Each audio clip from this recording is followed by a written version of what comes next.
Ahora, yo les he dicho que hay dos bloques estratégicos hoy en día, de la geopolítica socioeconómica de hoy en día. Hay dos bloques, dos grandes bloques. ¿Cuáles son esos dos grandes bloques? Ya le mencioné, los de la globalización y los del patriotismo nacionalismo, pero hay un tercer bloque. ¿Cuál es ese bloque? Hay un país en este planeta, en este momento, que hereda el pensamiento de Egipto. El pensamiento de Egipto en la Biblia es, recuerden, el faraón de Egipto. ¿Y quién es Dios? Cuando Moisés le dijo, deja salir a mi pueblo, porque así lo demanda Jehová. ¿Y quién es Jehová? Yo no conozco a Jehová, no sé nada de él, lo ignoro, para mí no existe. Ateo, ateísmo. Pero este es un país que se ha tomado muy en serio para dentro de 10 o 15 años ser la primera potencia mundial.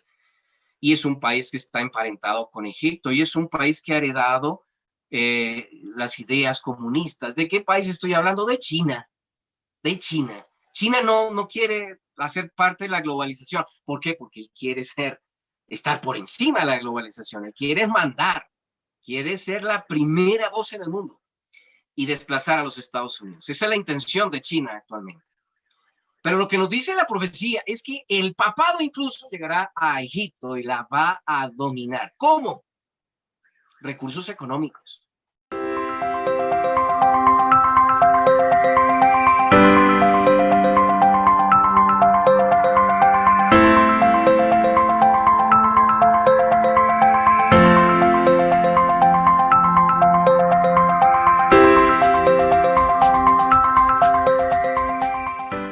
Quiero pedirles a todos los aquí presentes que dispongamos nuestro corazón para solicitar del Espíritu Santo la presencia de su don, que nos ha sido concedido para que cada uno en esta hora pueda recibir del cielo el maná vivo de Cristo Jesús en nuestros corazones.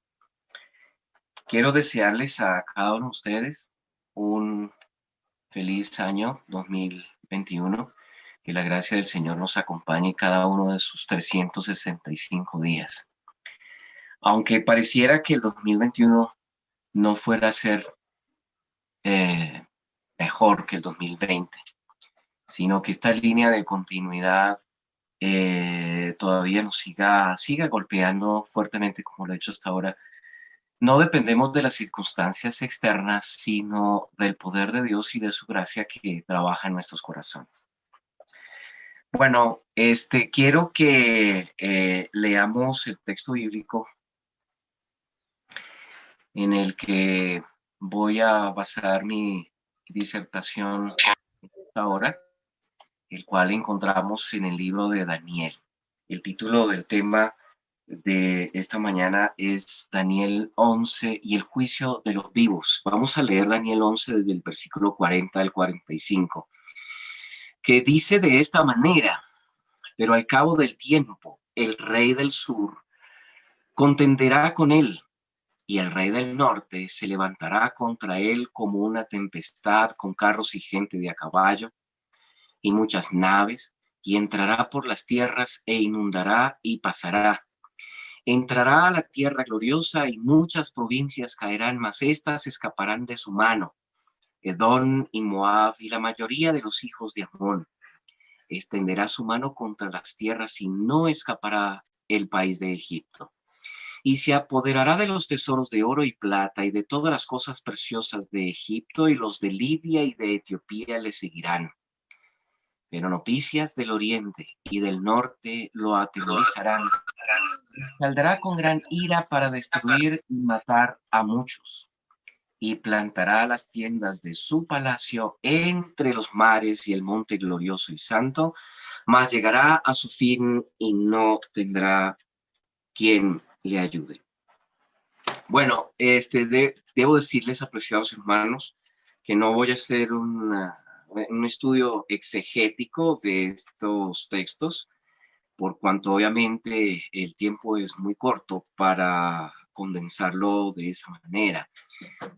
Lo que voy a hacer es una traducción directa de los mismos en el lenguaje profético a lo que está aconteciendo en estos días y de dónde venimos, para dónde vamos, porque, bueno, hoy 2 de enero es un día propicio a fin de tener esa extensión, ¿no? Esa visión de lo que nos espera de aquí en adelante conforme a las profecías. Así que voy a pedir a todos que inclinemos nuestro rostro para elevar una palabra de oración, encomendarnos al cielo y pedir del Espíritu Santo la guía en el entendimiento de esta palabra. Oremos. Bendito Señor, eres un Dios bueno al que podemos acudir a ti por sabiduría y nos respondes, porque así está escrito en la palabra, en Santiago 1:5.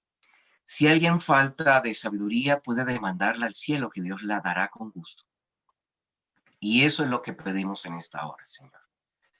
De ti es la sabiduría y de ti la ciencia y el entendimiento de la palabra, por lo cual humildemente nos allegamos ante ti con el poder de tu Espíritu, que sean abiertos nuestros ojos y nuestro corazón sea el lugar especial donde tú lo toques y el fuego de tu Espíritu encienda toda la pasión que debemos tener y el amor por la verdad y el Evangelio.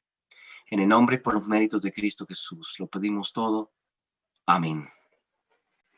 Bien, hermanos, he dividido en dos la exposición de esta mañana de la palabra. La primera parte tiene que ver con este hilo profético que nos debe llevar hasta el día de hoy. Y lo haré basado, por supuesto, en los dos pilares que hemos recibido nosotros como legado y que constituye, pues, la norma interpretativa de toda palabra profética, como es el historicismo y el principio día por año. Eso nos puede ubicar más fácilmente en los tiempos que vivimos hoy, 2 de enero del 2021. Pero nos hemos de formular la pregunta, ¿y todas estas cosas que aprendemos de las profecías y todos esos eventos y secuencias, para qué nos sirve? ¿Solamente para conocer? ¿Solamente para saber? ¿O para ufanarnos de que podemos develar la profecía como ningún otro lo hace, develar el futuro? No, obviamente la respuesta es no, Dios no tiene esa intención, no es satisfacer la curiosidad de las cosas que han de venir.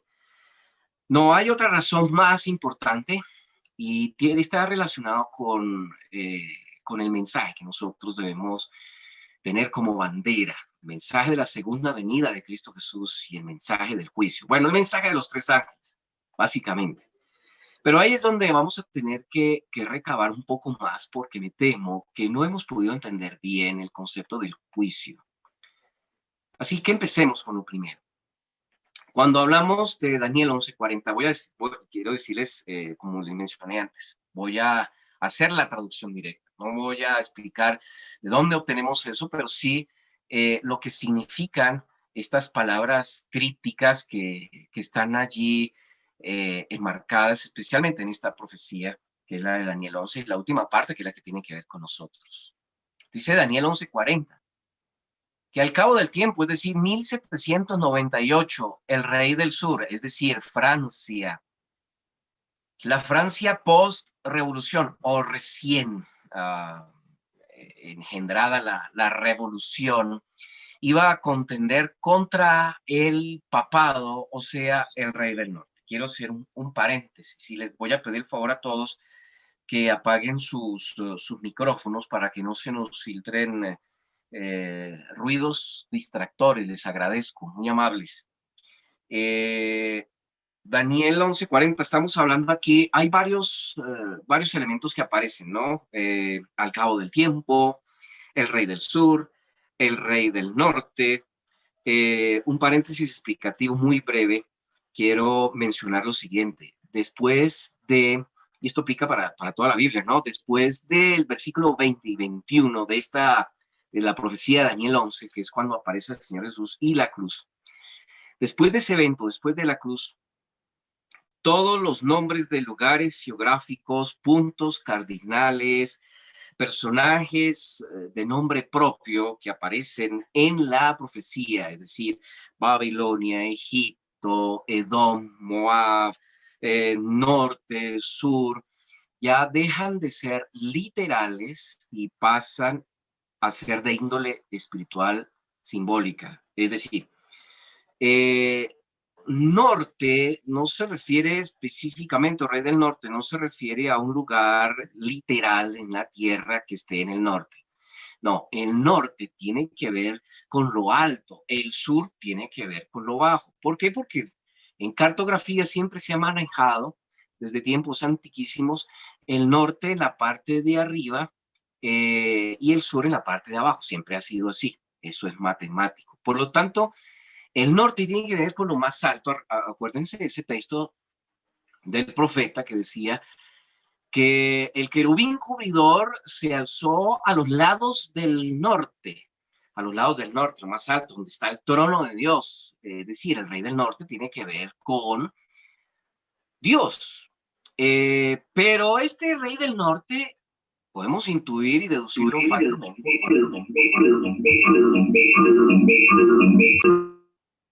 Gracias. Podemos inducirlo fácilmente. Este rey del norte es un falso rey del norte, no tiene nada que ver con Dios. Es una falsa representación de Dios, ¿no? ¿Por qué? Porque este rey del norte que vemos aquí persigue, engaña, ultraja, combate a los que no están conforme a él, en fin. Este rey del norte tiene que ver con Babilonia. Babilonia quedaba al norte, pero ya no es una Babilonia literal, sino una Babilonia espiritual. Y el rey del sur tiene que ver con Egipto, pero ya no es el Egipto literal, sino un Egipto espiritual. Así que estamos hablando del rey del norte como una entidad espiritual, la Babilonia, que durante la Edad Media, por 1260 años, desde el 538 en adelante, se convirtió básicamente en la voz incontestable de toda Europa. Y para hacer la historia corta, debo decir lo siguiente, debo mencionar algo, es importante, ya lo verán después, porque acá este poder, o digamos que la iglesia cristiana cuando se fue expandiendo en todo el territorio europeo, fue también en su transcurrir se fue contaminando de ideas ajenas al original bíblico, al original de las escrituras. Y esas posturas que fueron imponiendo lo que se llama el periodo de la patrística de la iglesia, ¿no? Pensadores fueron imponiendo ideas que eran ajenas a las escrituras y se oponían a otros que tenían otras ideas. Y eso fue llevando a que aumentaran los egos de los obispos que correspondían a esas ciudades, ¿no? De Europa. Destacaron dos, empezaron a pujar dos por tener el predominio en toda Europa. Uno, el obispo de Roma, el obispo entendido como lo que se entendía en esa época bíblicamente hablando, no como lo que conocemos hoy como obispos según la terminología católica. Así que el obispo de Roma pretendía ser el más importante de todos, tener la supremacía en todos, mientras que cierto personaje, que no era el de Alejandría, pero sí era uno destacado, un líder muy importante, de nombre Arrio, fue imponiendo sus ideas arrianas, que básicamente se resumen en el hecho de pensar que Dios era Jesús era un ser creado, no era Dios del todo, sino un ser creado, al que se le atribuían poderes divinos, y también el Espíritu Santo no era Dios, sino una fuerza activa que emanaba de Dios. Así, a eso se le conoció como el arrianismo. Estamos hablando de principios del siglo III, año 200, 250 de nuestra era. Y entre ellos empezó a haber una pugnacidad porque el arrianismo tuvo bastantes oídos, tuvo bastante acogida. Mientras que por el lado del obispo de Roma, él trataba de imponer su idea de la Trinidad. Pero también con alguna mezcla de ideas ajenas a la palabra del Señor. De todos modos, aquí lo que hubo una confrontación Roma versus Alejandría, y quién se iba a imponer, el más fuerte de ellos. Y el más fuerte era el que tuviera ejércitos a la mano para decir aquí estamos y aquí con arma en mano defendemos nuestra posición. Por eso es que se habla de tribus arrianas que comenzaron a amenazar la estabilidad del obispo de Roma a fin de imponer su criterio por encima de los demás. La idea era conquistar a Roma y el que llegara a Roma y el que predominara con sus ideas cristianas en Roma, ese era el que iba a mandar en el resto del continente, en el resto del imperio que pues ya estaba desmoronándose. El hecho es que aunque los arrianos tenían ventaja militar, al obispo de Roma con astucia y manipulación logró convencer al hombre que tenía los ejércitos en ese entonces más poderosos del continente europeo, y era Clodoveo, el rey de los francos. Ahí medio con historias de manipulación le hicieron creer que el obispo de Roma era el mismo Señor Jesús y que estaban a punto de crucificarlo nuevamente. Pero puso a disposición del obispo de Roma el brazo armado del ejército de los francos, Clodoveo, rey de los francos, y por esa razón es que esas tribus arrianas, unas tras otras, fueron cayendo, 1, 2 y 3, cayeron por la fuerza de los ejércitos que le fueron dados a este poder que Daniel 7 le denomina como el cuerno pequeño. Y por eso ya libre de esa oposición, ya no hay más tribus arrianas que se le opusieran al obispo de Roma. El obispo de Roma entonces se va constituyendo como el padre de los padres, ese era el sueño de ellos, y así convertirse en el mandamás. Ya ahí podemos ver la configuración de papa desde ese momento. Ya en el año 538 entonces comienzan a contarse, son 1290 años. Por esa razón, de los francos desciende o se constituye Francia, la Francia moderna, y por eso es Francia la que le da un golpe durísimo al papado, ya que es en Francia donde se ve esa combinación de corrupta del papa dominando a los reyes y los reyes aprovechándose del papado para entre los dos sacar tajada. Y mientras tanto, los pueblos están sumidos en pobreza, en enfermedades, en desolaciones, en mortandad y en abusos. Entonces, por esa razón en Francia es que florece la era de la Ilustración y el grito de independencia. No queremos saber nada más de Dios, porque ellos consideraban que el Dios del papado era el Dios real. Dije, no más Dios, que Dios no se meta más en nuestra vida. No queremos ese Dios autoritativo, ese Dios dictatorial, ese Dios abusivo. Y bueno, de la Ilustración nace el ateísmo, la independencia de Dios, y de ahí viene posteriormente la Revolución Francesa. Las masas se vuelven contra los reyes, contra el rey. Viene la guillotina y ruedan cabezas. Y de todo ese proceso aparece un Napoleón Bonaparte, que es el que ve en el Papa como actor político el principal enemigo que hay que quitarle la cabeza si es que él quiere llegar a gobernar a Europa como lo había hecho el papado antes. Así que por eso estamos hablando de que de la Revolución Francesa surge Napoleón Bonaparte. Napoleón Bonaparte es el que le corta la cabeza al papado como político, como fuerza política para poder él cumplir sus deseos. Y por eso dice que al cabo del tiempo, el rey del sur, es decir, Francia, habría de contender contra el rey del norte, es decir, el papado, 1798. Pero mucha atención, que dirá alguien, bueno, esto no tiene nada que ver con nosotros, no tiene todo que ver con nosotros. Ustedes saben bien que después de la Revolución Francesa, el mundo ya no fue lo mismo que antes. De hecho, de esa Francia, de la Revolución Francesa, se acuñó un término que aún hoy estamos usando, aunque no con el concepto original, aún hoy lo estamos usando. Pero desde ese entonces surgen conceptos como derecha e izquierda. Y es lo que predomina hoy, ¿no? Así que pues nosotros somos esta civilización actual es heredera de lo que ocurrió en la Revolución Francesa. Ahora, las ideas de la Revolución Francesa siguieron calando en Europa, pero lo que ocurre es que también empezó otra revolución, la revolución industrial, y Europa empezó a desarrollarse. Y al mismo tiempo de ese desarrollo industrial, pensadores llegaron a analizar las cosas que habían sucedido en la Revolución Francesa y decían, esto es el resultado, la historia nos está llevando a un punto en el que las cosas tienen que cambiar. Y entonces un personaje llamado Carlos, de apellido Marx, fue el que más ahondó sobre el tema y junto con otros, como su auspiciador Engels, formalizaron el concepto de lo que es el comunismo, lo que se llamaría posteriormente el marxismo, y de cómo él pronosticaba que así iba a suceder con toda Europa, que Europa, de acuerdo a la historia, estaba conminada finalmente a volverse comunista por las cosas que habían sucedido en la Revolución Francesa. Pero eso no ocurrió en ningún país de Europa por la Revolución Industrial.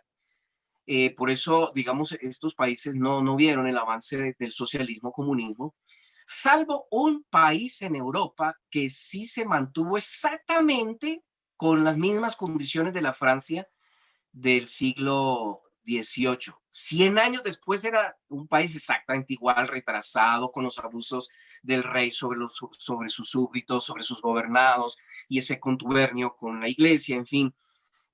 Allí cuajó la revolución bolchevique, me estoy refiriendo a Rusia, la Rusia de los zares. Se levantó una revolución que finalmente vino a instalar el comunismo, y lo que es la revolución bolchevique es una copia exacta de la revolución francesa, pero mucho más madura, ya mucho más planteada, ya mucho más articulada. Y bueno, nace la Unión de Repúblicas Socialistas Soviéticas, la Unión Soviética o la URSS. ¿Por qué estoy contando eso? Porque es que cuando dice que aunque el papado recibió un duro golpe de Francia, nos dice el versículo 40 que el rey del norte, es decir, el papado, se iba a levantar contra el rey del sur. En este caso estamos hablando de la Unión Soviética, y le iba a dar su tate quieto también en forma de desquite, pero también con el propósito de recuperar el terreno que ha perdido. Por eso dice que el rey del norte, es decir, el papado, se levantará contra la Unión Soviética como una tempestad, con carros y gente de a caballo, es decir, ejércitos y financiación, y entrará por las tierras, es decir, no solo la Unión Soviética, sino todos los países satélites de la Unión Soviética, lo que se llamó la cortina de hierro, inundará y pasará, es decir, con violencia y a la fuerza lograrían derrumbar la Unión Soviética. En efecto, eso ocurrió en 1989. Quiere decir que en el versículo 40 han pasado 200 años y ya nos pone en la proximidad de nosotros, lo que nosotros estamos viviendo ya. 1989, la caída del muro de Berlín, un ícono indiscutible del poderío comunista en Europa Oriental, y que ahora se ha derrumbado, se ha destruido. Y esto lo hizo el papado no solo, como siempre lo ha hecho, en compañía de poderes que le ayudan y que le prestan sus brazos correspondientes. En este caso, Estados Unidos. Entiéndase bien, Ronald Reagan y Juan Pablo II. Han pasado 200 años, pero mucha atención que ahora estamos en el versículo 41, porque dice que el rey del norte, el papado, entrará a la tierra gloriosa. ¿Cuál es la tierra gloriosa? La tierra gloriosa es referida a la nación de Israel, denominada así como la portavoz del evangelio al mundo en el Antiguo Testamento, eran los planes del Señor.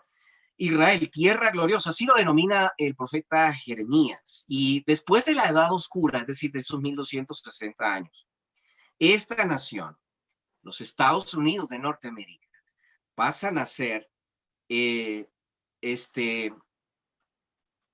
la nación donde se expresa el evangelio en libertad, a fin de imponer los dos principios fundamentales de un gobierno sin rey, y donde la gente puede tener el credo que quiera, la religión sin papa. Estados Unidos de Norteamérica es la tierra gloriosa.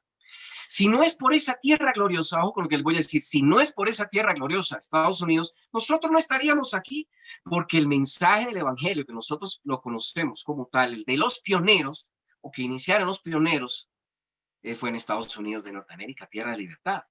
Así que esa es la tierra gloriosa. Pero dice, versículo 41, que este poder el papado, va a entrar a la tierra gloriosa. Note la diferencia con el versículo 40, porque en el versículo 40 el papado se hiergue y derrumba a la Unión Soviética por la fuerza, pero en el versículo 41 no hay fuerza. Ese término en hebreo tiene que ver con básicamente alguien que entra dándosele la bienvenida, con honor, ser recibido con honores y demás. Debo decirles lo siguiente, para que ustedes noten algo acá. En la antigüedad, el papado vino a ponerse en la cima del mundo, por lo menos en Europa, gracias a que derribó 3 cuernos, los 3 arrianos. Ahora, para volver a recuperar su poder, ya no en Europa, sino en el mundo, que es su aspiración, tiene que derribar 3 muros. El primero ya lo derribó, el del versículo 40. Le quedan 2. El segundo muro es el del versículo 41, Estados Unidos. Ahora, las cosas como se están viendo hoy en día implican que hay 2 fuerzas poderosas que cunden en todo este planeta. ¿Cuáles son esas 2 fuerzas poderosas? Y ni siquiera estamos hablando de derecha e izquierda, no. Esas 2 fuerzas son el globalismo y el patriotismo o nacionalismo.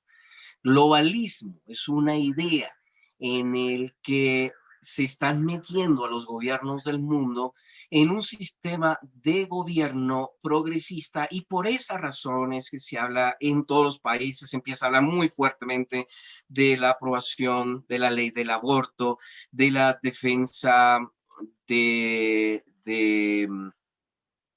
las ideologías de género, etcétera, etcétera, etcétera, junto o mezclado con sí, socialismo en cierta manera.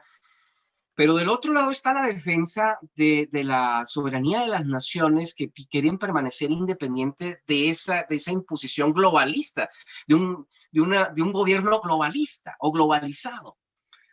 Por esa razón, tenemos que hablar de Biden y de Trump. Es inevitable. Aquí en el versículo 41 estamos hablando de Biden y de Trump, porque Biden es pro-globalista, mientras que Trump es patriotista. Es decir, hace 4 años estaban esperando que fuera elegida Hillary Clinton. Todos fuimos sorprendidos porque sale un personaje que no nos imaginábamos que iba a ser elegido nunca, Donald Trump.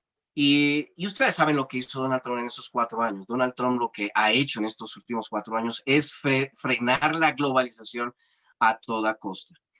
Y lo han querido eliminar, y por eso las cosas están turbias. Incluso tal es la globalización que hasta los medios de comunicación son globalistas, porque la mayoría de la gente cree que el presidente electo es Joe Biden, cuando debería mencionársele como presidente presunto. Recién ahora, el 6 de enero, es que se reúnen en Estados Unidos el Congreso para certificar la elección, porque ni siquiera el cuerpo colegiado de votación de los Estados Unidos pudo certificar a Biden, que es lo que han querido hacer, pero digamos, todavía el 6 de enero está por definirse eso. En fin, como quiera que sea el asunto, al parecer va a ser Biden. Y si es Biden, entonces quiere decir que, bueno, ustedes saben, el actual Papa no es amigo de Trump, no le gusta ni 5 Trump, pero sí le encanta Biden.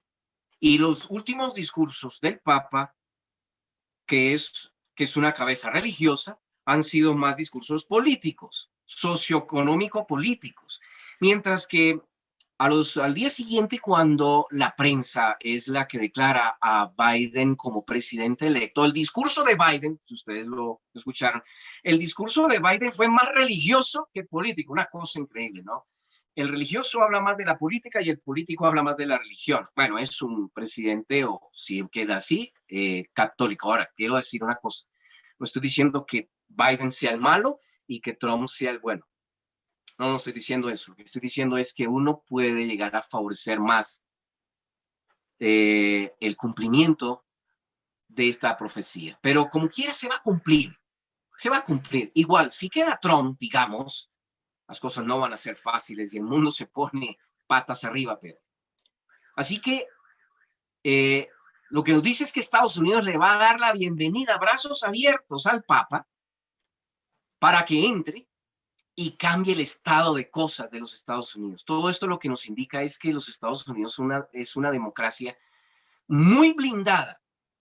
Y por eso es que todavía, aunque la prensa quiera negarlo, bueno, todavía hay posibilidades de que quede Trump como presidente reelegido. Todavía existe. Es decir, son tantos los blindajes que tiene el sistema constitucional de los Estados Unidos que es muy complicado llegar a trastornarlo. Sin embargo, está a punto de ocurrir. Está a punto de ocurrir. Porque tienen que los tres poderes de un gobierno democrático, el poder judicial, el poder legislativo y el poder ejecutivo, deben quedar en manos del rey del norte, como lo dice la profecía. Y así va a ser. Es decir, las cortes deben quedar al servicio de las intenciones de este contubernio. Y el legislativo también. Y ni que decir del ejecutivo.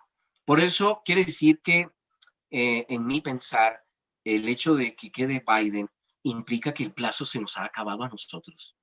Ya tiempo de pasarla bueno, de decir, ok, todavía queda tiempo. No. Se nos acaba rapidito. Y por eso hay que apresurarse en lo que tenemos que hacer nosotros como pueblo. Porque dice a continuación, muchas provincias caerán y estas escaparán de su mano, Edom y Moab y la mayoría de los hijos de Amón. Todos estos son parientes cercanos de Israel. Y de alguna manera algo va a ocurrir en los Estados Unidos, que estos que son parientes cercanos de Israel, es decir, las de otras denominaciones cristianas, van a escuchar la voz del mensaje del tercer ángel por el fuerte pregón de aquellos que han sido sellados por el Señor. Y entonces entenderán que aquí se está descubriendo la verdad del evangelio. Y estas empiezan a engrosar las filas del pueblo de Dios. Ojo que Elena de White dice, la mayoría del pueblo de Dios hoy está en otras iglesias. Y de allá saldrán muchos para ser parte de la iglesia verdadera del Señor. Pero que de esta iglesia, nuestra iglesia adventista, hay muchos que saldrán porque su fe no resistirá. Entonces, queda el segundo muro derribado. Falta el tercero, el del versículo 42 y 43, porque dice, extenderá su mano contra las tierras y no escapará el país de Egipto. Las tierras. Si ha conquistado Estados Unidos, el resto, como quien diría, papita pa'l loro.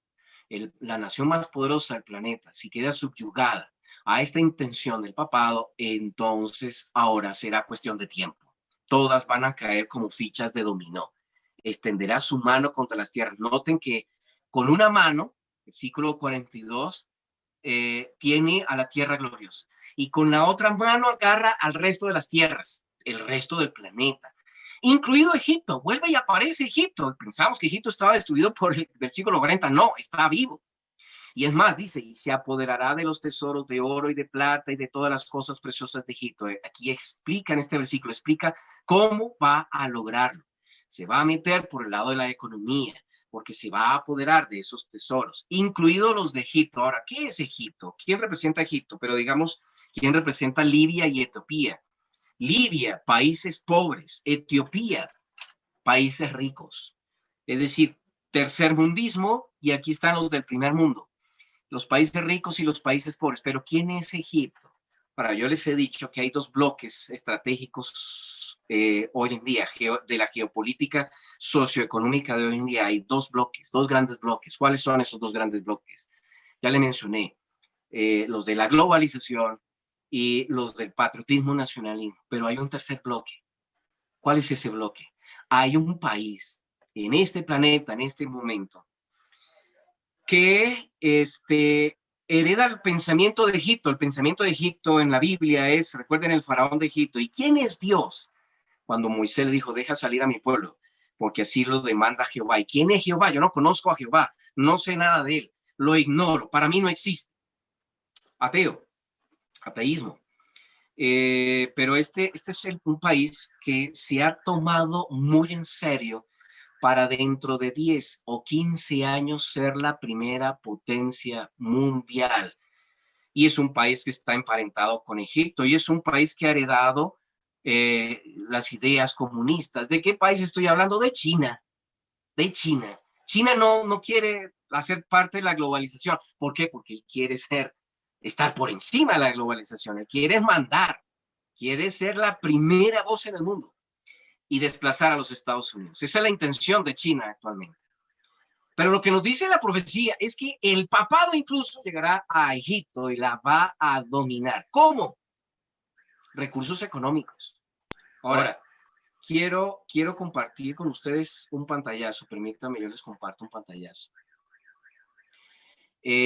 Para que miren bien, discúlpenme, yo aquí arreglo esto. A ver. Quiero que observemos ¿qué? Esta página web. Observen esta página web.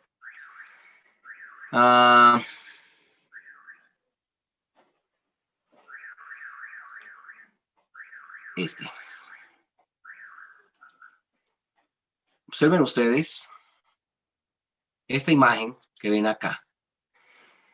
Y aquí lo que dice, inclusive capitalism. O sea, capitalismo inclusivo. Miren la figura central que aparece aquí. Esta es una página oficial del Vaticano. Y dice aquí, confiado, justa, responsable, dinámica, sostenible. Trabajando juntos para cambiar el capitalismo para siempre. Los tesoros y todos estos personajes que están acá, todos estos personajes son representantes de empresas y organizaciones internacionales, entre las cuales destacamos la siguiente. Son presidentes, chief executive officers, representantes plenipotenciarios de Mastercard, Allianz, seguros de transporte, la más importante aseguradora de transporte en el mundo.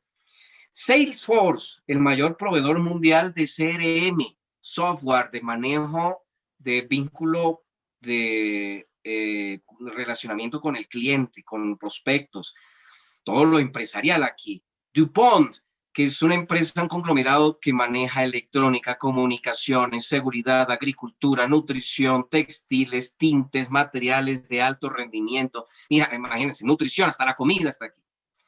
Y TUC, CCI, IGB, que es una confederación sindical internacional, la más grande del mundo. Aquí están los sindicatos también. Está Naciones Unidas. Está el TIAA Bank, que es el banco de la Asociación Mundial de Maestros y para seguros de maestros. O sea, aquí está vinculada la educación, la medicina, la cultura, la investigación científica. Imagínense, está Estée Lauder y Brunello Cucinelli, que son representantes de la moda. Está CalPERS, que es fondo de pensiones, el más grande del planeta. Está Johnson & Johnson, no hace falta mencionar qué es. Está la OEC, que es la Organización para la Cooperación y el Desarrollo Económico Internacional. Está Visa, está British Petroleum Company. Está la tesorera del estado de California. Caramba, ¿qué es esto? La tesorera del estado de California, el estado más rico de los Estados Unidos, que si fuera un país, estaríamos diciendo que, bueno, California estaría entre los top 10, los top 10 de los países con mayor Producto Interno Bruto. Solo el estado de California. Está Bank of America, está la Fundación Rockefeller, está The Guardian Life Insurance, seguros de vida, una de las más poderosas del planeta también. Está una de las mujeres más ricas del planeta con su propia fundación, una de las mayores capitalistas, mujeres, Lynn Forrester de Rothschild. Y está el grupo Kering, que maneja marcas por doquier. Ahí está Puma, ahí está, bueno, un poco tonón. Todos estos han hecho eco de la idea del papado del capitalismo inclusivo. Todos estos son globalistas. Claro, el más de todos, el Papa. Así que, Lo que nos dice la profecía básicamente es que una vez cumpla su propósito en Estados Unidos, viene por el resto del mundo. Y lo va a hacer porque tendrá sus tesoros de oro y de plata, incluidos los de China. ¿Que cómo lo va a hacer? Bueno, pues imagínense actualmente en Europa están corriendo también por la competencia del 5G, la tecnología 5G, y hay una aplicación que la quieren imponer a fin de ayudar a la reactivación económica, ya que por el efectos de la pandemia y los encierros y los distanciamientos y demás, y ahora la vacuna, esta aplicación se llama Common Pass, ustedes también la pueden buscar en internet, es fácil, ahí la encuentran, incluso ellos revelan sus propósitos ahí. Common Pass, están empezando por las aerolíneas. En Common Pass, todas las personas que tienen su celular, si quieren acceder a servicios aéreos, tendrán que usar el código QR para que allí, que ha previamente certificado de haber recibido la vacuna, entonces pueda montarse un avión o a cualquier sistema de transporte, y después seguirán con cualquier otro renglón del comercio. El que no tenga eso no puede ni comprar ni vender. ¿Le suena familiar el asunto? Bueno, así van las cosas entonces. Lo del tema ahora, y esta es la segunda parte que quiero mencionar de mi disertación, es que en el versículo 44 de Daniel 11 nos dice que noticias del oriente y del norte lo atemorizarán. ¿Atemorizarán a quién? Al rey del norte. Y saldrá con gran ira para destruir y matar a muchos. Esto aquí es extraño. ¿Cómo el rey del norte va a tener miedo de noticias del norte? Claro, es que es el falso rey del norte. El verdadero rey del norte es Cristo Jesús. Ahora, noticias del oriente, no tenemos problema con entender de qué se trata eso. La segunda venida de Cristo. Está hablando de la predicación de la segunda venida de Cristo. El fuerte pregón anuncia la segunda venida de Cristo. Cristo viene pronto. Y más ahora que nunca antes. Les digo, versículo 40, 200 años. Versículo 41, han pasado 30 años de allá para acá. Versículo 42, bueno, ya va a ser mucho menos, 10, 5 años.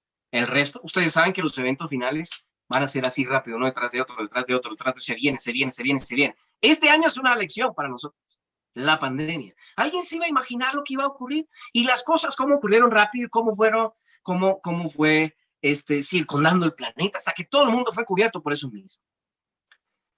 No va a ser entonces difícil que las cosas ocurran rápido. Por eso rápido tenemos que hacer lo que tenemos que hacer hoy. Entonces, ¿cuáles son esas noticias del norte que atemorizan al rey del norte? Bueno, ya lo hemos dicho. En el norte, los lados del norte, está el trono de Dios. Y en el trono de Dios del norte, en el Antiguo Testamento, siempre se hace ver eso. Ustedes pueden leer los primeros 10 capítulos de Ezequiel, nos habla que el juicio viene del norte. El juicio. El juicio de Dios siempre viene del norte. Así que hay noticias de juicio. Se viene el juicio. Pero aquí es donde yo quiero poner un asterisco, mis hermanos. Este versículo nos dice que empezando desde Estados Unidos, desde el versículo 41, el sellamiento de los que han de predicar el fuerte pregón comienza también a repercutir en el resto del planeta.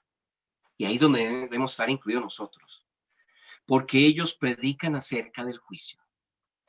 Pero me temo, mis queridos hermanos, me temo que nosotros, incluso los adventistas del séptimo día, no hemos entendido bien el tema del juicio. Quiero mirar en estos momentos en la sala. Levante la mano. Y si no tiene la cámara prendida, ponga un dedito arriba. Levante la mano la persona que quiera ir a juicio delante de Dios ahora mismo. Levante la mano o ponga dedito arriba. El que quiera ir a juicio delante de Dios ahora mismo. No hay manos levantadas. Hay una. Sí. ¿Nadie más? Hay otra. Hay otra más. Hay 3. Hay 4. 4 manitas. Hay otra que se levanta, 5. ¿Qué pasa con el resto? ¿Se dan cuenta? ¿Por qué la mayoría no quiere ir a juicio delante de Dios ahora? Porque tiene miedo, ¿verdad?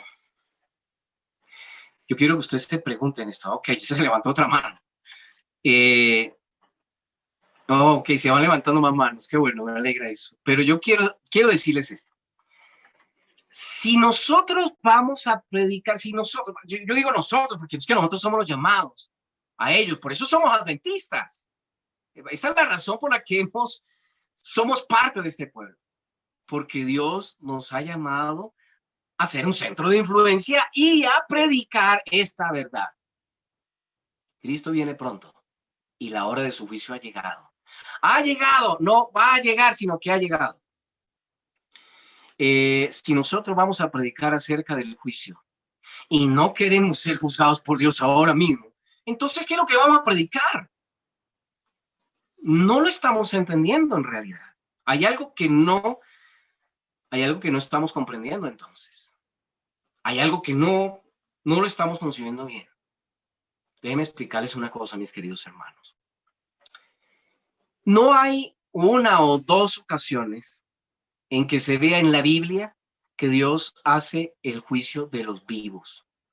Hay montones de ejemplos que podemos encontrar en las Escrituras donde Dios juzga a vivos, pero montones de montones. Y yo, como el principio bíblico me dice, en boca de 2 o 3 testigos debe constar toda palabra. Yo voy a traer aquí a 3 testigos que nos van a enseñar cómo es que procede Dios con el juicio de los vivos. Ahora, yo sé que el espíritu de profecía, Elena de White, en el conflicto de los siglos, habla de que después de que termine el tiempo de gracia va a comenzar el juicio de los vivos. No antes, sino allá, después de que termine el tiempo de gracia. Y voy a explicar eso después, pero bíblicamente yo les voy a mostrar que Dios juzga a los vivos estando vivos constantemente. Y quiero traer aquí a colación al primer personaje que le pide a Dios constantemente. Él no tiene ni miedo ni pena, dice: Dios, ven y júzgame. Es el que más veces lo repite en la Biblia: ven, júzgame, Señor. Y es el salmista David. Y podemos leer el Salmo 43:1, donde dice: júzgame, oh Dios, y defiende mi causa. Líbrame de gente impía y del hombre engañoso e inicuo. Júzgame, Señor, ahora. Ahora, dice. No, él no está hablando después. No, es ahora que dice el salmista. Y en el Salmo 35:24, júzgame conforme a tu justicia, Jehová, Dios mío, y no se alegren de mí. Júzgame. Bueno, hay más de 5 veces que el salmista en los salmos le pide a Dios que lo juzgue. Ahora, todos nosotros sabemos que en vida, el salmista David fue enjuiciado. ¿Cuándo dirá usted? Sí, venga, les recuerdo. Y se los cuento porque ustedes saben muy bien esa historia. El día en que él se acostó con Betsabé y después mandó matar al esposo de Betsabé, al tiempo, y era un hombre muy religioso que asistía, era muy sabático, iba a escuela sabática, el culto, y daba el diezmo y la ofrenda. Y nos dice la Biblia que él diario sacrificaba 1000 bueyes en el tiempo, porque era un hombre tan justo, tan religioso. Pero viene el Señor y lo juzga a él en vida. ¿Por qué? Porque viene un enviado de él para que hable a nombre de él, el profeta, el que lo hace en nombre de la ley de Dios. Y le dice al rey: oh rey, quiero hacerte una consulta. Necesito que me ayudes a juzgar un caso. Adelante, dime, ¿en qué puedo servir? Si mi sabiduría ha de servirte, entonces cuenta conmigo. Bien. Oh rey, tenemos un caso triste aquí en Israel, porque un hombrecillo pobre tenía su corderita, lo único que tenía era su corderita. Y al lado, ahí tenemos al terrateniente, a este potentado muy rico y ostentoso, el dueño de cuantas miles de cabezas en su ganadería, invitó a sus amigos, se sentó a la mesa con ellos, dijo, oye, pero yo qué les voy a servir. Ah, ya sé, voy y le quito la corderita al vecino y sacrifico la cordera y entonces aso carne de cordero y les doy a mis amigos. Y el rey era, ¿cómo ha sucedido esto? En mis territorios no puede ser. Dime, rey, ¿qué hacemos? ¿Cuál es la sentencia contra esta persona? Ojo, ese es el juicio. ¿Cuál es la sentencia contra esta persona? Esa persona debe pagar 4 veces lo que hizo y debe pagar con su vida. Perfecto, rey. Así es, así es. Comuníquese y cúmplase. Y el profeta le dice, Dios ha hecho juicio contra ti en esta hora, porque tú eres ese hombre. ¿Cómo? Ah, Dios me ha mostrado lo que has hecho con Betsabé y lo que has hecho con su esposo. Y las tramoyas, eres un adúltero, eres un asesino, eres un mentiroso, eres un hipócrita, eres un manipulador, eres un falso religioso, aparte de ser un explosivo mal genial. Has dictado sentencia. Y se cumplió esa sentencia. El juicio de Dios se cumplió en David, porque David pagó 4 veces, ¿sí? Una hija suya es deshonrada por otro hijo suyo. Cuando el hermanastro se acuesta con ella, la deshonra. 1. Y 2. Su hermanastro, el hermano directo de aquella que fue deshonrada, entonces se venga de él y lo mata. Un hijo contra su hijo. ¡Qué sufrimiento! 2. Y ese hijo se levanta contra él y usurpa su trono. 3. ¿Cuál era el cuarto? Él dijo, tendrá que pagar con su vida. Del embarazo de Betsabé viene un nené y ese bebé nace muy enfermo. Y ustedes ven allí a David que ayuna, no se afeita, no se arregla, no se pone las vestiduras reales, no, nada de eso hace. Él ora y pide misericordia a Dios. David está entendiendo lo que está pasando acá. ¿Es el bebé o es él? Y aquí el culpable termina inocente y el inocente termina culpable, pagando con su vida por los pecados que no ha cometido. Ese bebé muere. Por esa razón, los cortesanos quedan, no entienden qué es lo que pasa. ¿Cómo así? Mientras el bebé está vivo, él ayuna y no come nada y está empijamado todo el tiempo y llorando todo el tiempo. Y muere el bebé, ¿qué hace? Se levanta, se afeita, come y va a dirigir a su pueblo. Es que él entendió qué estaba pasando. Dios lo juzgó y lo salvó. Lo declaró inocente. Otra escena de juicio en el Antiguo Testamento, de las muchas que hay. Israel acaba de salir de Egipto, acaba de cruzar las aguas del Mar Rojo, está en el desierto. Y en el desierto comienza a pasar las pruebas y las penas. ¿Por qué? Porque el Señor está probando su fe, la fe de ellos. Y ellos comienzan a incomodarse, les parece feo ese maná desabrido, estas hojuelas blanquecinas, qué simplonas que son, allá las ollas de Egipto, la comida que teníamos en Egipto, y tú nos has traído acá, Moisés, a morir de hambre y a morir de sed. Y no, cuánto quisiéramos estar otra vez en Egipto. Y se levantan contra Moisés y queja sobre queja y esa murmuración y esa criticadera. Y entonces Moisés va al Señor y dice, ¿qué hago con este pueblo? Me quieren matar, de verdad me quieren matar. Y Dios les dice, está bien, voy a juzgarlos ahora. Y se levanta Moisés sobre la peña de Horeb y todo el pueblo está expectante para escuchar lo que Dios va a decir a través de él. Y entonces oí, pueblo de Israel, lo que dice Jehová. Y Moisés levanta la vara, y cuando Moisés levanta la vara en la cabeza, están refrescas las imágenes. Allá en Egipto, cada vez que Moisés levantó la vara, venían las plagas, venía la destrucción, venía desolación, y la última, fueron muertos los primogénitos en Egipto. Y entonces ellos recuerdan eso, y cuando levanta la vara, ellos creen que la vara va a caer sobre ellos para destruirlos, porque ellos sienten en su corazón que lo merecen, porque son pecadores. Así los acusa su conciencia.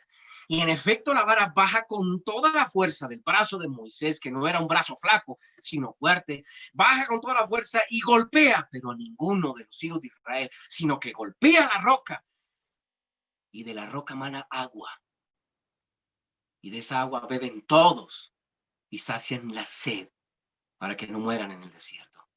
La ira de Dios cayó sobre la roca, y en 1 Corintios 10, lo que nos dice el apóstol Pablo, es que esa roca era Cristo Jesús. Sobre él cae el juicio de Dios, no sobre los israelitas. Hay un sustituto otra vez, y son declarados inocentes. ¿Y ustedes saben qué es la peña de Oreb? La peña de Oreb es la peña que está abajo de un monte. ¿Saben cómo se llama ese monte? Sinaí, donde Dios proclama su ley en la cual ha de ser juzgado toda criatura en este planeta. ¿Y qué podríamos decir nosotros? Nabucodonosor también fue juzgado en vida, ¿o no? Fue juzgado y fue declarado inocente. Y ocurrió lo mismo. Y podemos decir lo mismo de Jacob, que fue juzgado en vida, aquella lucha con el ángel de Jehová. Si no interviene, si no es declarado inocente Jacob esa noche, Esaú viene y lo mata.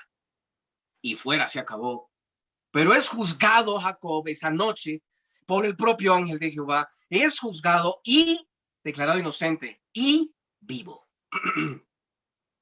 ¿Y qué podríamos decir del profeta Isaías? También fue el juzgado.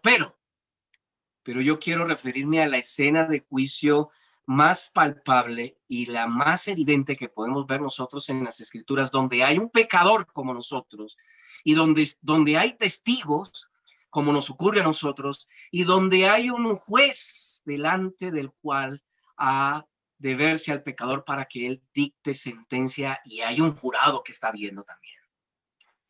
¿Cuál es esa escena de juicio? Bueno, esa escena de juicio es la que vemos nosotros en Juan el capítulo 8, cuando le traen a los pies del Señor Jesús a aquella prostituta que había sido capturada infraganti, fue apresada en medio de una celada, así, en medio de una trampa. La arrancaron allí de su cama pecaminosa y la arrastran allí semidesnuda y vergonzosa, como ella pudiera haber quedado allá a los pies del Señor. La llevan delante de los pies del juez. Ahí están todos los testigos. Y está el jurado. Están los apóstoles ahí mirando. Y todos sabemos, ¿no? Por lo que nos dice Juan 5:22, porque el Padre a nadie juzga, sino que todo el juicio dio al Hijo. Y en el versículo 27, y también le dio autoridad de hacer juicio, por cuanto es el Hijo del Hombre. ¿Ustedes saben por qué los evangelistas llaman a Jesús el Hijo del Hombre? No es solo porque él tuviera la naturaleza humana, es porque traen a colación la misma expresión usada por el profeta Daniel, cuando en la escena de juicio, cuando se abren los libros en el cielo, en el lugar santísimo, mientras él miraba la visión de la noche, en las nubes del cielo, es decir, los ángeles de Dios, viene a él como un hijo de hombre hasta el anciano de días, y los libros son abiertos. Este es el Hijo del Hombre, es Cristo Jesús, nuestro juez. Y aquí está esa mujer adúltera. ¿Qué hace el Señor? Ustedes lo saben, ¿no?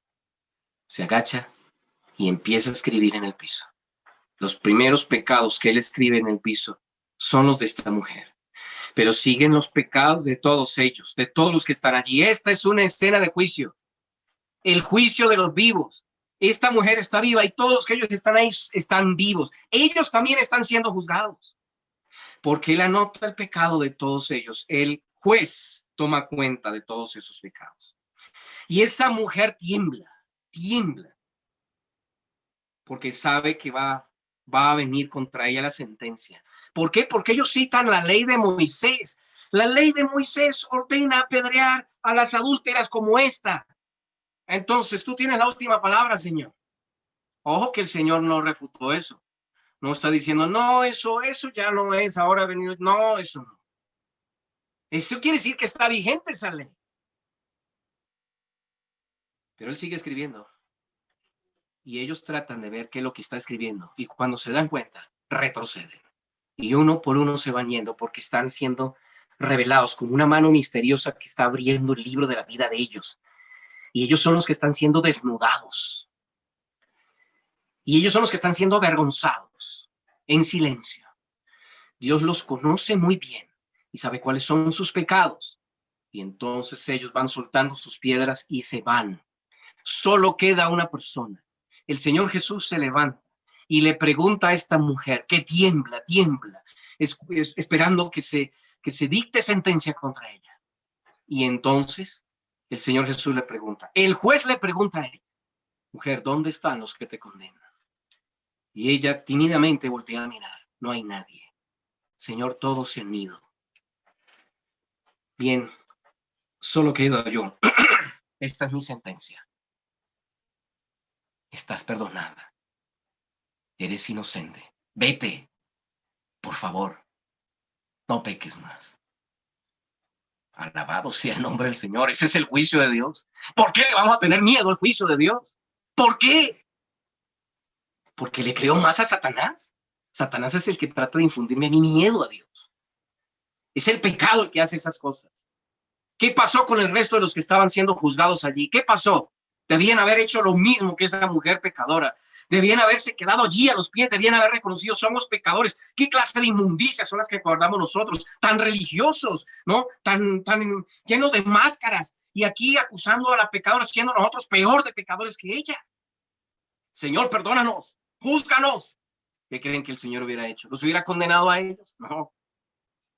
Los hubiera perdonado también a ellos. Y hubieran sido juzgados. Pero no quisieron. Se fueron con sus pecados. No quisieron. Ahora, ¿y si esta mujer después hubo pecado? Bueno, debió ella seguir la recomendación, así como nosotros, de 1 de Juan 2:1. Hijitos míos, estas cosas os escribo para que no pequéis. Y si alguno hubiese pecado, abogado tenemos. Ojo, ¿qué tiempo está usando?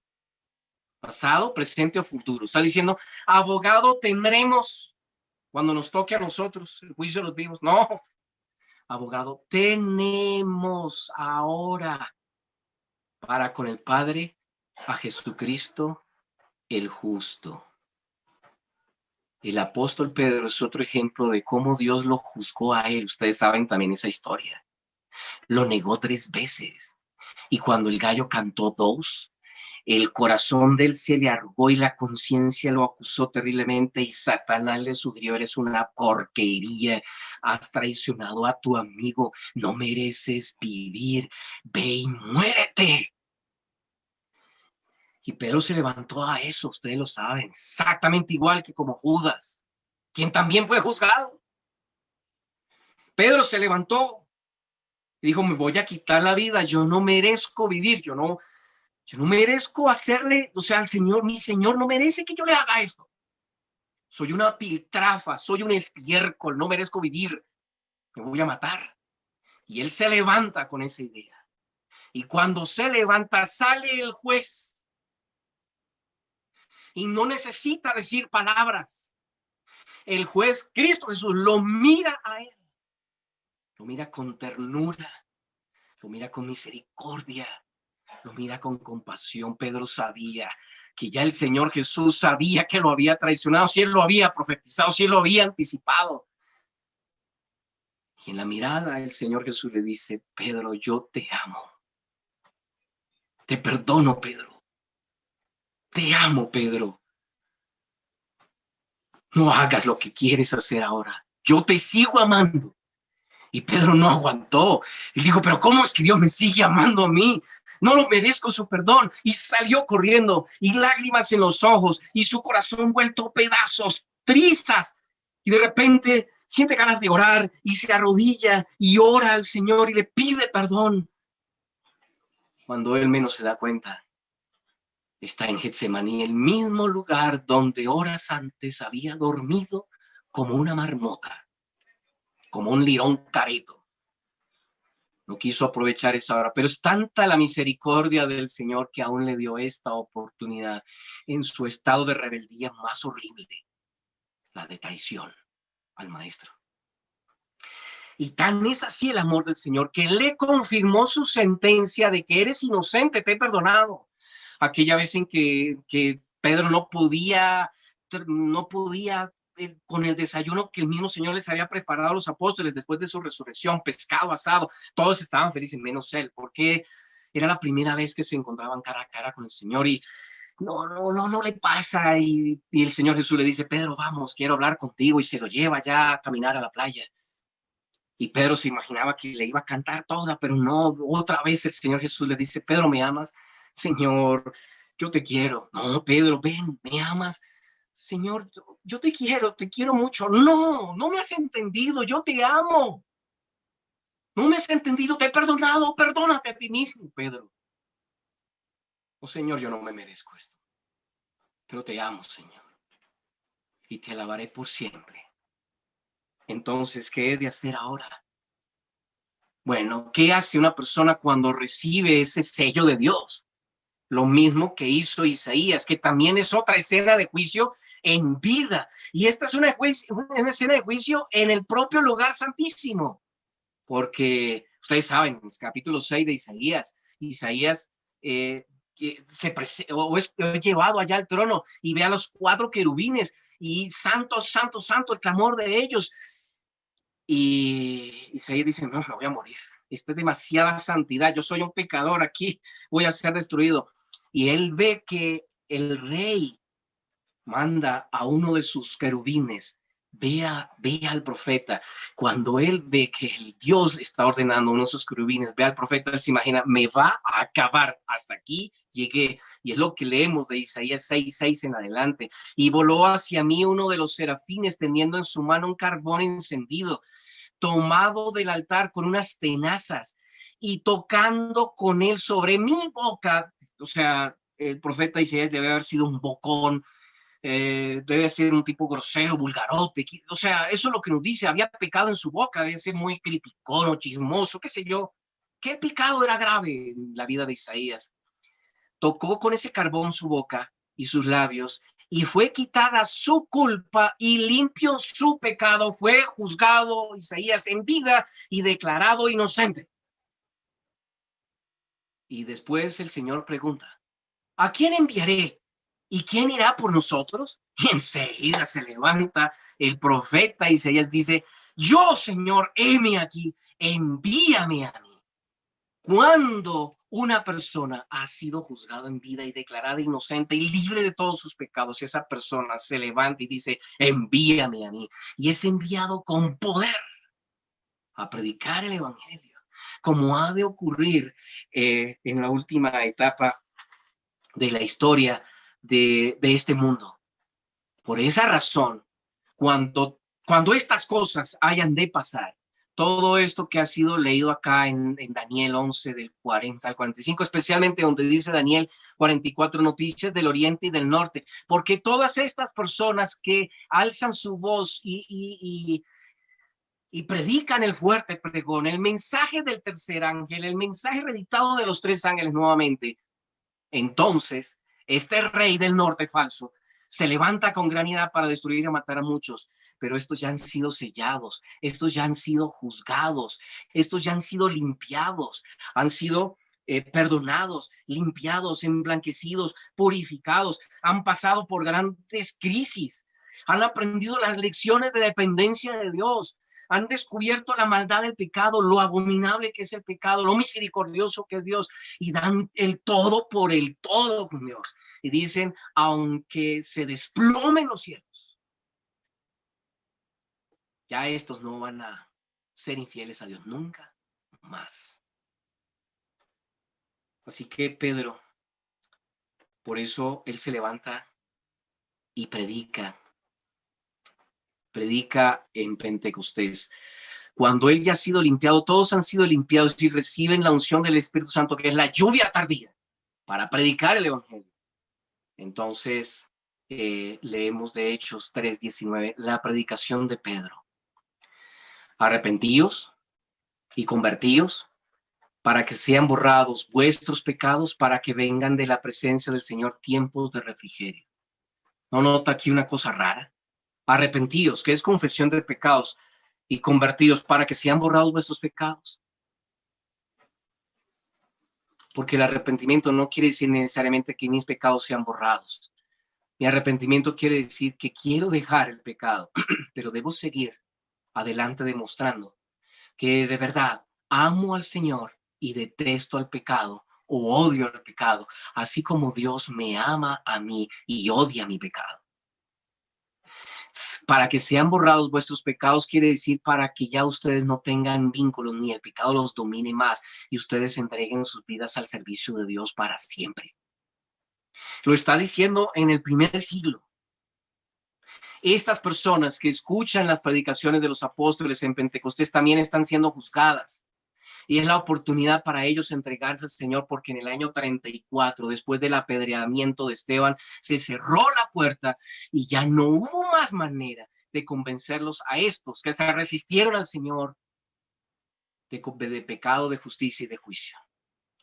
Por eso las escenas del apedreamiento de Esteban son casi similares las palabras a la crucifixión de Cristo Jesús. Padre, perdónalos porque no saben lo que hacen. Y aún así ellos se siguen resistiendo.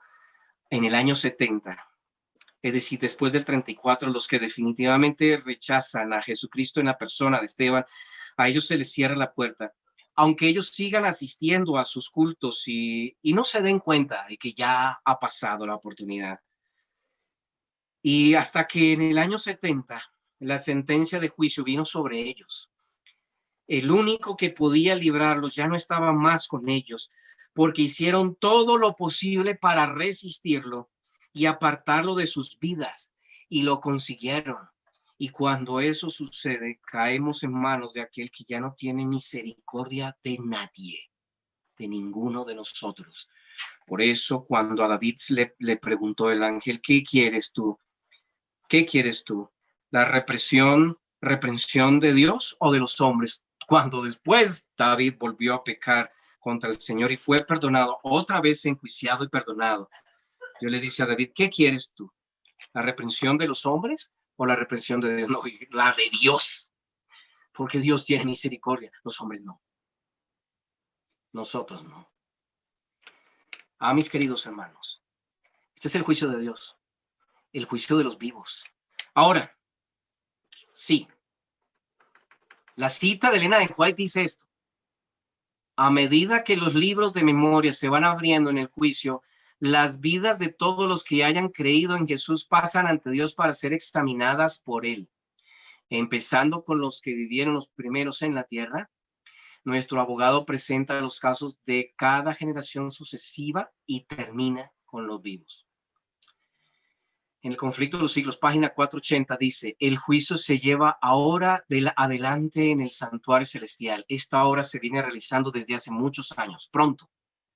Nadie sabe cuándo. Les tocará ser juzgados a los vivos. En la augusta presencia de Dios, nuestras vidas deben ser pasadas en revista. Ahora, yo les hago una pregunta. Cuando inició el juicio de los muertos, ¿ya Dios a ellos los había juzgado? ¿Ya Dios sabía que eran inocentes o culpables? Claro que sí. Entonces, ¿para qué es ese juicio? Es un juicio de investigación, no de Dios, porque Dios ya nos ha investigado a nosotros en vida y en vida nos muestra a nosotros nuestro pecado y nos lleva a circunstancias de la vida para que encontremos nuestros pecados y los confesemos y descubramos su misericordia y seamos perdonados y declarados inocentes. Él ya lo ha hecho. Luego, este juicio de investigación no es de Dios. Este juicio es de investigación por parte de los ángeles y de los seres del universo que necesitan corroborar que estos que son declarados justos e inocentes, de verdad de verdad, den las garantías de que han de convivir con ellos sin que haya riesgo de que se levante otra vez el pecado. Cuando ellos revisan la obra de Dios en sus vidas y de cómo fueron perdonados y cómo por la misericordia de Dios sus corazones fueron transformados y cómo ellos en vida dieron evidencias de que ya no amaban más el pecado, sino que amaban a su Dios, así les ofrecieran lo que les ofrecieran, así pasaran por las circunstancias más difíciles, nunca negaron el nombre de Dios. Esas personas entonces serán dignos vecinos de ellos y con seguridad sabrán que el pecado no volverá a entrar al universo. Luego, cuando dice que, dice aquí, página 544, 545, solemnes son las escenas relacionadas con la obra final de la expiación, incalculables son los intereses que ésta involucra. El juicio se lleva ahora adelante en el santuario celestial. Pronto nadie sabe cuándo les tocará ser juzgados a los vivos. Cuando quede concluida la obra del juicio investigador, quedará también decidida la suerte de todos, para vida o para muerte. Los ángeles y los seres no caídos del universo podrán ver en nosotros, investigar nuestras vidas al libro abierto, porque el Señor se los permitirá, para tener la seguridad de que nosotros realmente estamos convertidos y de que nuestros pecados han sido borrados, es decir, que ya no tenemos ninguna raíz de pecado en esta vida. Los 144,000 demostrarán eso aquel día. Por lo tanto, es esta la hora en que el juez de todos, así lo dice el apóstol Pablo en Hebreos capítulo 12, ¿no? Versículo 23. Nosotros nos hemos unido a la congregación de los primogénitos que están, no que estarán, están inscritos en los cielos. Nos hemos acercado ahora a Dios, el juez de todos, ahora a los espíritus de los justos, hechos perfectos, ahora en vida. ¿Qué quiere decir esto? Que en el 2020 fuimos juzgados, fuimos probados y las misericordias del Señor fueron abundantes, a pesar de no merecer su bondad y su perdón. ¿Qué es el juicio de Dios para los vivos? No encuentro un mejor resumen que el de Mateo 12, 18 al 20. Aquí dice la palabra de Dios. He aquí mi siervo, a quien, y son palabras del profeta Isaías, ¿no? La cita Mateo. He aquí mi siervo, ese es Cristo Jesús, a quien he escogido, mi amado, en quien se agrada mi alma. Pondré mi espíritu sobre él y a los gentiles anunciará juicio, a nosotros. No contenderá, ni voceará, ni nadie oirá en las calles su voz. Lo cual quiere decir, no te va a gritar en la cara tus pecados para condenarte. ¿Qué es lo que va a hacer? Versículo 20. La caña cascada no quebrará y el pábilo que humea no apagará. ¿Qué es esta expresión? ¿Qué es una caña cascada? Es una ramita chilingueando, está así, una ramita de un árbol, así colgandita. Si yo veo una ramita de un árbol, normalmente lo que haría cualquier persona, esa ramita colgandita, ¿qué es lo que hay que hacer? No, arranquemos eso, rapidito. No, él no quebrará la caña cascada. Lo que hace de esa ramita es enderezarla, vendarla, dejar que otra vez corra la savia de la raíz del árbol, del tronco, etc.